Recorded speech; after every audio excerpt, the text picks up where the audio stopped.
आज भी इंसान की पहचान उसके कपड़ों से होती है। Branded shirt, you are respected. Faded kurta, you are invisible. कपड़े सिर्फ तन नहीं ढकते, ये क्लास तय करते हैं।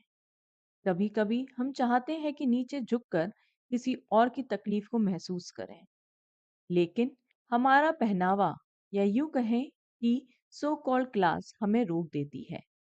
जैसे हवा में लहराती पतंग जमीन पर नहीं गिरती, वैसे ही हमारी झूठी इज्जत हमें जमीन से जुड़ने नहीं देती। दोस्तों, यह कहानी है एक बूढ़ी गरीब बेबस माँ और एक जमीन के बड़े व्यापारी की, जिसका नाम है शिवकांत यादव। दोस्तों, कहानी के अंत तक हमारे साथ बने रहिए। हमारा वादा है कि यह कहानी आपको प्रभावित करेगी।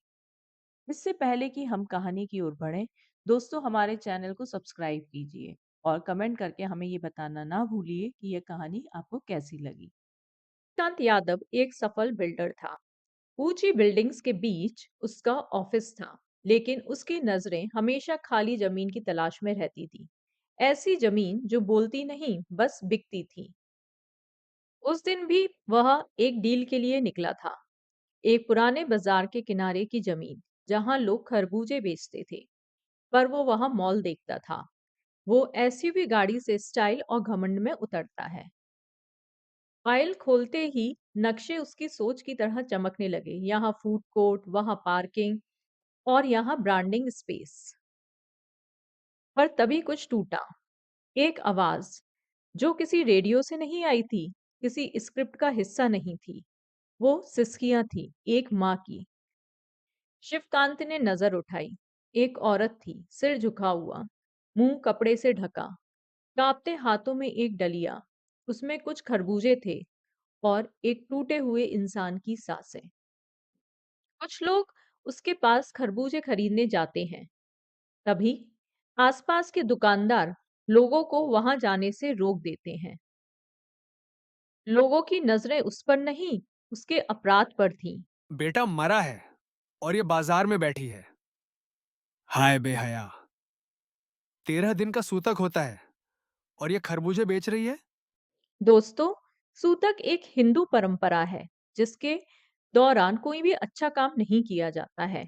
अगर किसी के परिवार में किसी की मृत्यु हो जाए, तो 13 दिन तक उस परिवार के लोग धार्मिक दृष्टि से कोई भी अच्छा काम नहीं कर सकते हैं। कोई कान खुजा रहा था, कोई दाढ़ी सहला रहा था। सबके मन में उस बूढ़ी बेसहारा औरत के लिए अपनी अपनी राय थी, पर किसी के पास संवेदना नहीं थी।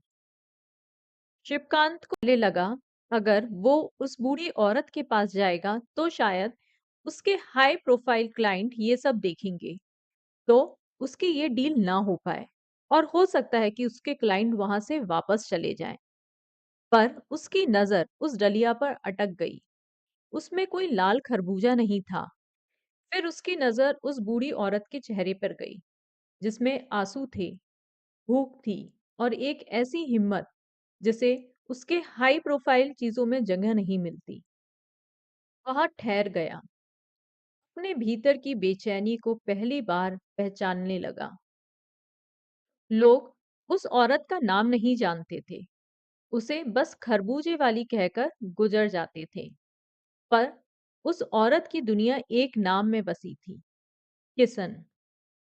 कभी वह भी हंसती थी, सुबह की धूप में गेहूं सुखाते हुए, चूल्हे पर पराठा सेकते हुए, खेत के किनारे बेटे के लिए पानी भरते हुए।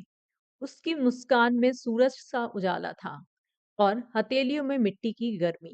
किशन जब छोटा था, माँ उसे गोदी में लिए खेत जाया करती थी। उसे खरबूजे पहचानना सिखाया था। बेटा, जो बेल की छाया में पका हो, वो सबसे मीठा होता है। वो खेत सिर्फ जमीन नहीं था, वो माँ का सपना था। हर बेल, हर फल और हर कड़ी धूप माँ के आशाओं का विस्तार था। जब किशन बड़ा हुआ, माँ थोड़ी सी राहत में जीने लगी थी। अब तो मेरा बेटा ही मेरी परछाई है। किशन कोई बड़ा किसान नहीं था। उसके पास बहुत थोड़ी सी जमीन थी, लेकिन वो उसी में जीता था, उसी में सपने बोता था। सुबह की पहली किरण के साथ वो खेत में उतर जाता था। माँ कहती थी। बेटा थोड़ा आराम कर लिया कर। अभी आराम किया तो सपने सूख जाएंगे अम्मा।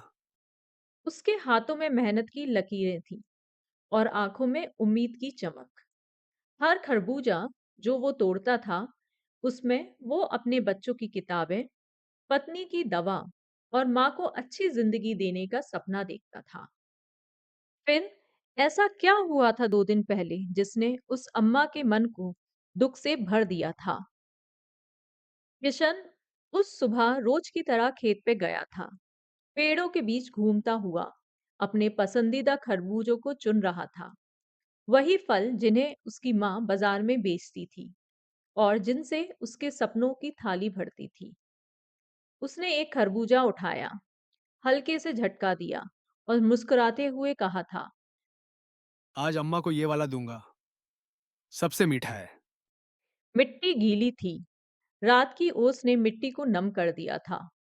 वह झुका, एक खरबूजा तोड़ा और तभी उसका पैर एक सांप पर पड़ गया। सांप ने बिना चेतावनी दिए उसे डस लिया। किशन ने चीखने की कोशिश की, लेकिन आवाज जैसे गले में अटक गई। उसका शरीर कांपने लगा, ओठ नीले पड़ने लगे और आंखों में धुंधलापन भर गया। वह खेत में ही गिर पड़ा, जहां हर दिन उसकी मेहनत बोई जाती थी। आज मौत ने अपना पासा फेंका। माँ जब भागकर पहुंची, किशन की आंखें खुली थीं, पर उनमें धुंधला मौन था। उसने बेटे का सिर गोद में रखा, कांपते हाथों से माथा सहलाया और बार-बार पूछा। बोल बेटा, एक बार डांट दे कि अम्मा खाना नहीं देती, पर चुप मत रहे। अगली सुबह घर में सन्नाटा था। बेटे की चिता की राख अब भी हवा में थी। माँ वही चादर ओढ़े थी जो कल बेटे के शव को ढकने को डाली थी। किशन की मौत के बाद घर में कुछ नहीं बचा था, ना पैसा, ना अनाज, ना उम्मीद। घर में पोती पोते भूख से रो रहे थे। उनकी आंखों में आंसू नहीं थे, बस भूख थी। बहू बुखार से तप रही थी और चूल्हा बा तो बेटे की राख से बुझ चुका था। दादी ने बच्चों को डलिया से 2 खरबूजे निकालकर दे दिए, लो बेटा, थोड़ा खा लो। पर बहू को क्या देती? वह बुखार से तप रही थी, उसका बदन तवे की तरह गर्म, आंखें सूनी। शांति ने बहू के माथे पर हाथ रखा। कुछ नहीं बचा है बेटा, अब तो भगवान ही देखे। घर में अनाज, घी, तेल कुछ भी नहीं बचा था।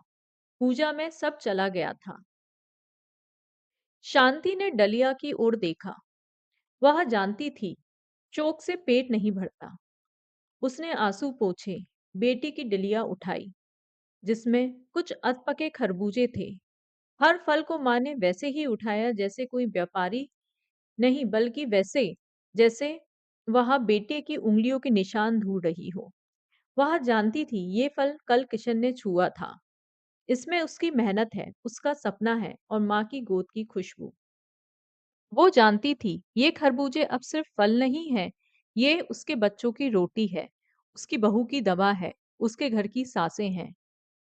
उसने आंसू पोंछे और चुपचाप डलिया सिर पर रखी और बाजार की ओर चल दी। उसके कदम कांप रहे थे, हर कदम भारी था, लेकिन हर कदम जरूरी था।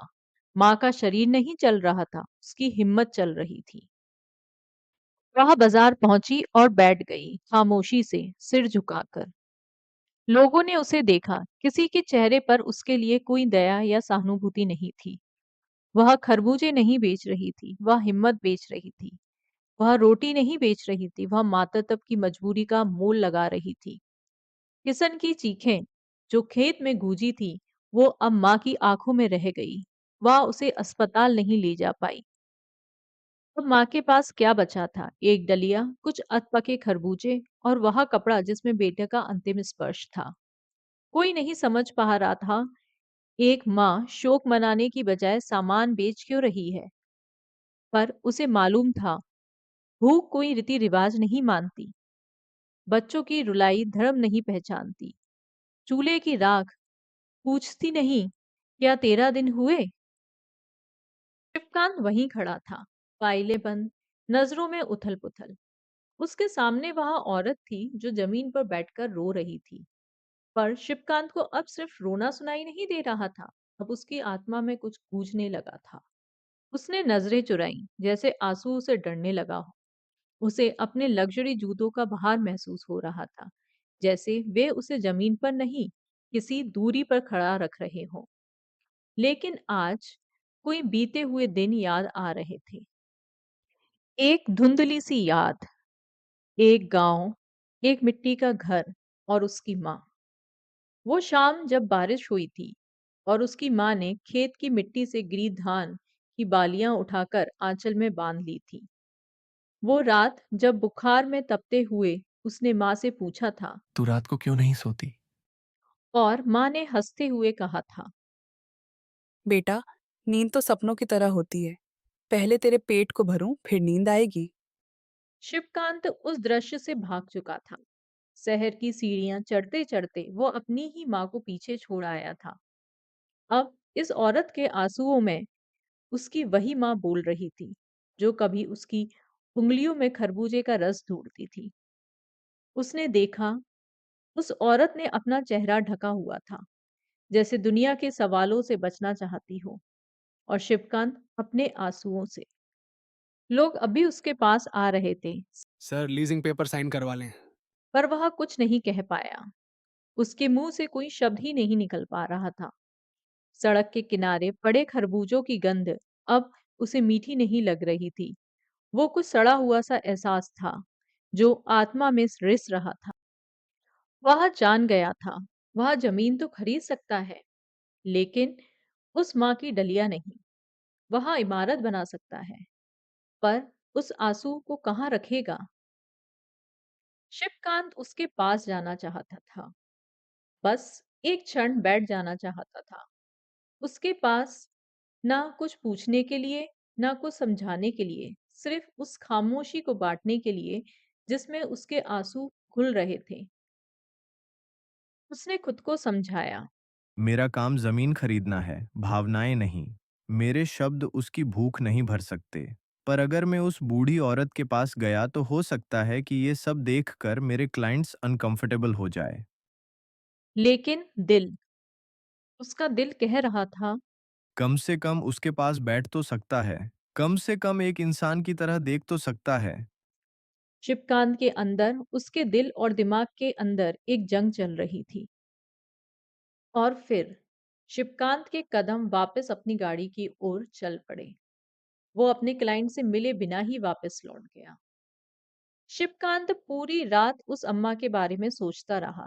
तभी उसके दिमाग में अपने पड़ोस में कुछ पहले हुई घटना याद आई। उसके पड़ोस में उसी बूढ़ी औरत की उम्र की एक महिला रहती थी। पिछले साल उनके बेटे की मृत्यु हुई थी। 2 महीने तक वो पलंग से नहीं उठी। हर 15 मिनट में वो बेहोश हो जाया करती थी। 2 डॉक्टर हमेशा उसके घर में रहते थे, उसका ख्याल रखने के लिए। पूरी कॉलोनी ही नहीं, बल्कि पूरा शहर उस महिला के दुख में दुखी था। लोग कहते थे, क्या माँ है, कैसा गहरा प्रेम था बेटे से। उनका दुख तो दिल को छू जाता है। और यहाँ एक माँ सड़क पर बैठी है। बेटा कल मरा, आज वो खरबूजे बेच रही थी। क्या इस माँ का अपने बेटे के लिए कोई प्रेम नहीं था? क्या सोसाइटी के लोगों को इस माँ का प्रेम इसलिए नहीं दिख रहा था क्योंकि ये गरीब है? क्या बीत रही होगी इस माँ के अंदर? वो कितनी मजबूर होगी। उसे एहसास हुआ कि ये माँ बहुत साहसी और हिम्मत वाली है। इस माँ का दिल भी उतना ही दुखी है जितना उसके पड़ोस में रहने वाली महिला का था।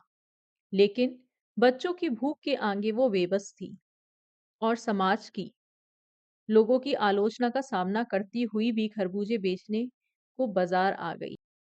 उसके मन से आवाज आती है। क्या साहसी माँ है? कैसा गहरा प्रेम है जो भूख से लड़ रहा है? वह सोचता रहा। क्या दुख भी अब अमीरी और गरीबी से तय होता है? क्या रोने के लिए भी स्टेटस चाहिए? क्या गरीब माँ का शोक कम होता है? क्या भूख से लड़ती आंखें आंसू बहाने की हकदार नहीं? शोक करने के लिए भी सहूलियत चाहिए। एसी कमरा, डॉक्टर, बर्फ की पट्टी और समाज की सहानुभूति। पर उस औरत के पास सिर्फ एक डलिया थी और उसमें कुछ खरबूजे। उसके दिल को चैन ही नहीं मिल रहा था। अगले दिन सुबह फिर वो उसी बाजार पहुंच जाता है। वही बाजार, वही फुटपाथ, वही डलिया और वही औरत जो अब भी रो रही थी, पर अब उसकी आंखें सूखी थीं, जैसे आंसू भी थक गए हों। वह उसके पास गया, पर उसने उस बूढ़ी औरत से कुछ नहीं बोला। बस उसने उसके सारे खरबूजे खरीदे और पैसे देकर चुपचाप वापस आ गया। शिवकांत में इतनी हिम्मत नहीं थी कि इस माँ की आंखों में देखकर उसके दुख और साहस का सामना कर सके। वो खरबूजे कोई फल नहीं था, वो एक उनके बीच की बातचीत थी जो बिना शब्दों में हुई थी। वो कह रहा था, मैं तुम्हारे दुख को नहीं समझ सकता, पर मैं उसे नकार भी नहीं सकता। तुम्हारा शोक भी उतना ही सच्चा है जितना किसी अमीर माँ का। बाजार अब भी वही था, लोग अब भी वही थे, उनकी बातें अब भी वही थी। लेकिन शिवकांत के अंदर सब कुछ बदल गया था। अब वह जानता था कि दुख की कोई क्लास नहीं होती, शोक का कोई ड्रेस कोड नहीं होता और इंसानियत वो पोशाक से नहीं पहचानी जाती। उसने ऊपर देखा, एक पतंग हवा में लहरा रही थी। वो गिरना चाहती थी, जमीन को छूना चाहती थी, पर हवा उसे रोक रही थी, जैसे उसके पहनावे, उसकी क्लास ने उसे रोक रखा था। पर अब शिवकांत ने अपनी पतंग की डोर छोड़ दी। उसने अपनी इज्जत का भार उतार दिया और वह चल पड़ा उस ओर जहां इंसानियत अब भी रो रही थी। दोस्तों, उम्मीद है कि आपको यह कहानी पसंद आई होगी। ऐसी और भी कहानियाँ सुनने के लिए चैनल को सब्सक्राइब करें और बेल आइकन पर क्लिक करें।